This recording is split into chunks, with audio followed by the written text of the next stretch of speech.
Exercise 2D question ए। सबसे पहले हम ब्रैकेट सॉल्व करेंगे, यानी साइन मल्टीप्लाई करेंगे प्लस माइनस माइनस 3/4। अब यहाँ पे आने के बाद हम चाहें तो हम एलसीएम भी ले सकते हैं, लेकिन हम क्या करेंगे, इसको इक्विवेलेंट कर लेंगे। यानी मैंने लिखा -1/2 एक्सटेंड किया, -3/4 एक्सटेंड किया।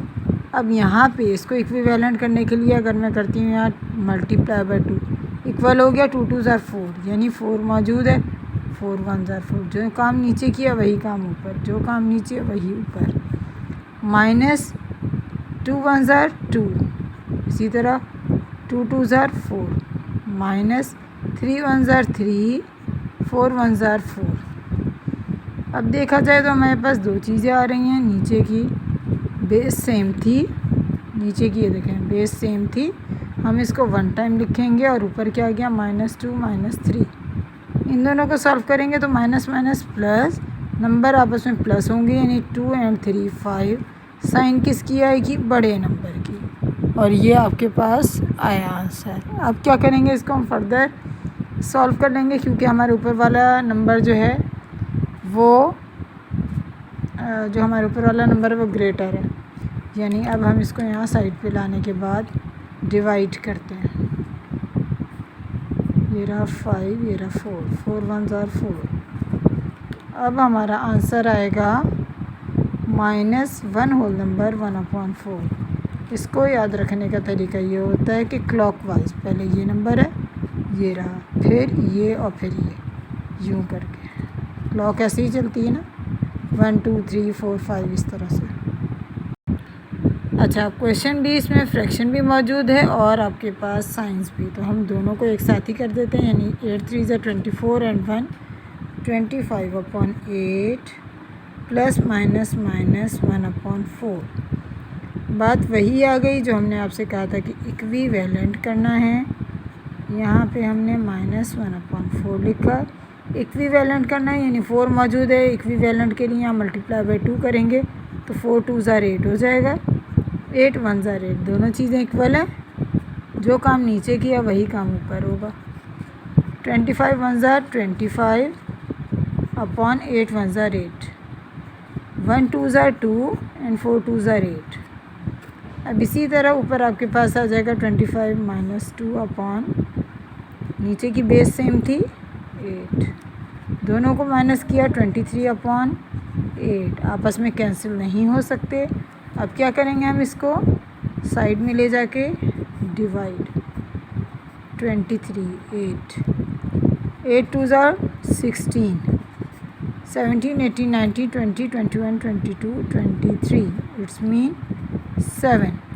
यानी अब देखा जाए तो इसका आंसर क्या आएगा, 2 होल नंबर 7/8। और यहाँ देख लें साइन किसकी आनी चाहिए, बड़े नंबर की। बड़े नंबर की क्या है, प्लस। इस तरह आंसर में भी प्लस।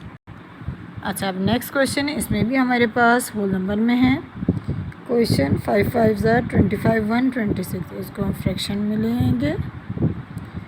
2 4 ज़ार 8 1 9 9/2। इसको भी इक्विवेलेंट करना है, यानी हम सबसे पहले तो 26/5 लिखें, -9/2 लिखें। ये 5 और 2, तो यहाँ मैं 2 से और यहाँ 5 से करूँ तो इक्विवेलेंट हो गया। 5 2 ज़ार 10, 2 5 ज़ार 10। नीचे हमारे पास 2 था, ऊपर भी 2 आया, जो काम नीचे किया वही काम ऊपर। 26 2 ज़ार 2 6 ज़ार 12, 2 2 ज़ार 4 1 5, 52/10 -9 5 ज़ार 45/10। अच्छा, अब हम नीचे, क्योंकि हमारी बेस सेम है, ये हमने 10 लिखा। 52 - 45, इन दोनों को माइनस करेंगे, हमें बस आंसर आएगा 7/10। साइन किसकी आएगी, बड़े नंबर की, यानी प्लस। अच्छा, अब क्वेश्चन डी है हमारे पास। होल नंबर से फ्रैक्शन में लाते हैं। 6 3 ज़ार 18 1 19, साइन अपनी जगह रही, 19/6 प्लस माइनस माइनस 4 3 ज़ार 12 13 14, 14/3। यहाँ पे भी लाने के बाद हम क्या करेंगे, इक्विवेलेंट, यानी ये रहा,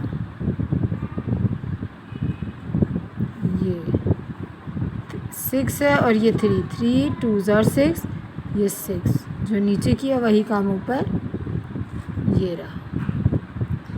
अब माइनस 19 1 ज़ार 19, इसी तरह 6 1 ज़ार 6, माइनस 14 2 ज़ार 28 upon 6, minus 19 minus 28, minus minus plus, number आपस में क्या होंगे, प्लस, जबकि हमारे पास होगा क्या, ये साइन किसकी आएगी, बड़े नंबर की। 9 में 8 को ऐड करेंगे, हमारे पास क्या आएगा, 17, 2 and 1 3 and 1 4। अब इसके बाद हम करेंगे डिवाइड,